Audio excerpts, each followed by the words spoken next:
She figured out the master's scheme early, called the police beforehand, and when seeing Jingyun, he faked paralysis in his wheelchair. Though she temporarily escaped, she could only watch Xiaohei take the main. The real Mondrian was the reporter's secret weapon. He and Xiaohei had struck a deal, yet the reporter refused to hand over the artwork.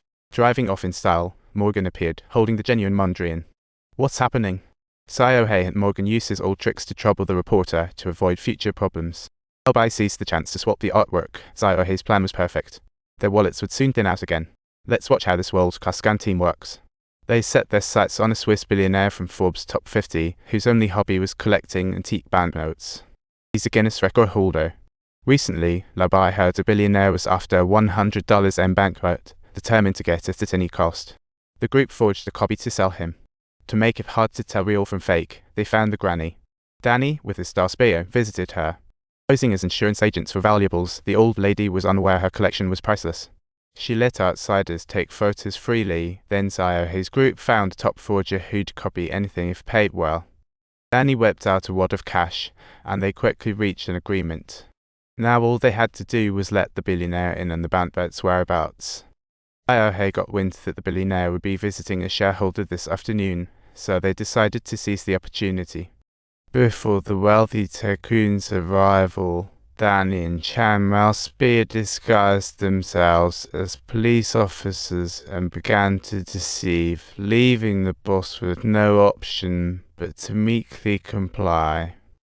With the plot thickening, the thrilling act was about to begin. The billionaire's writer quickly arrived at the shareholder's shop. The moment the spear spotted the target entering, he discreetly dialed a number.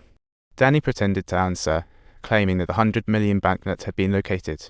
The billionaire perked up immediately, offering to pay double whatever Danny's price was, to which Danny replied, "We have professional ethics, you know." The billionaire agreed smoothly, promising everyone $1 million in bonuses post-deal, then confidently turned to leave. Xiaohei knew the prey was hooked. That night, he and the spear approached the billionaire, and thanks to their superpowers, they quickly struck a deal. Everything was set, and the two found the forgery master who had completed the banknotes, looking indistinguishable from the real one. Back home, Xiaohei told the two to avoid accidents and gave the banknote to Spear for safekeeping.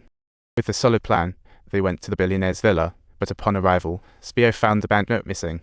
This was trouble. Did it fall on the way?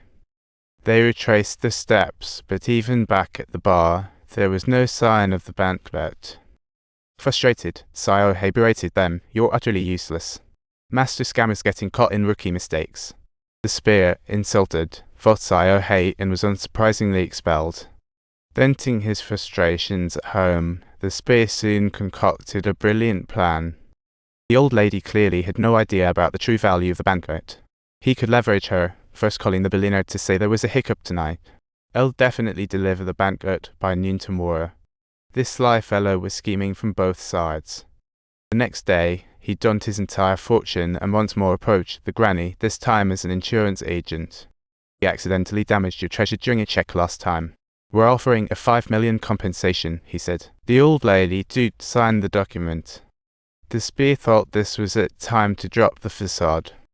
"You handed this to me, don't forget. It's all perfectly legal operations." Turns out what he signed was not an insurance compensation agreement, but a low-price transfer deal. Well, what do you know? The old lady became his scam target.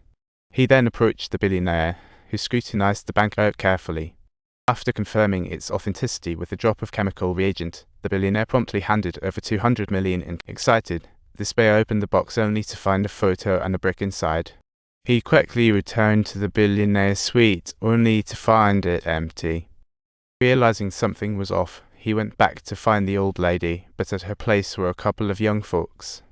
When he mentioned the old lady's name, they had no clue who he was talking about, what was going on. Meanwhile, the old lady walked into the bar with 5 million, while the billionaire who had been undercover turned out to be Xiaohei in disguise. It turned out this was all a trap set for the spear. The forged banknote had been casually grabbed by Danny. And the cash during the deal? It was all a misstep thanks to her bodyguard dropping it, leading to this unfolding drama. Why did they do this to their teammate? Days before, Chang'er had scammed the old lady of all her savings with a brick. Coincidentally, that granny was Danny's grandmother. It was literally a scammer scamming a scammer's family. At this point, the spear was racking his brain, clueless about where it all went wrong. 5 million was all he had. To find answers, he returned to the bar where Ziohei was, but it was already sealed off by the police. An officer told him they had caught a scammer here and asked if he knew them. To avoid trouble, he quickly said he didn't. The next second, an officer strutted into the bar, looking thrilled with a twist. Turns out, even the cops were in on it. No wonder they were the world's top scam team. They might be illegal, but they had the code. Nobody messes with their reputation. That 5 million was enough to keep their party going for a while. Let's see how a top scammer makes money.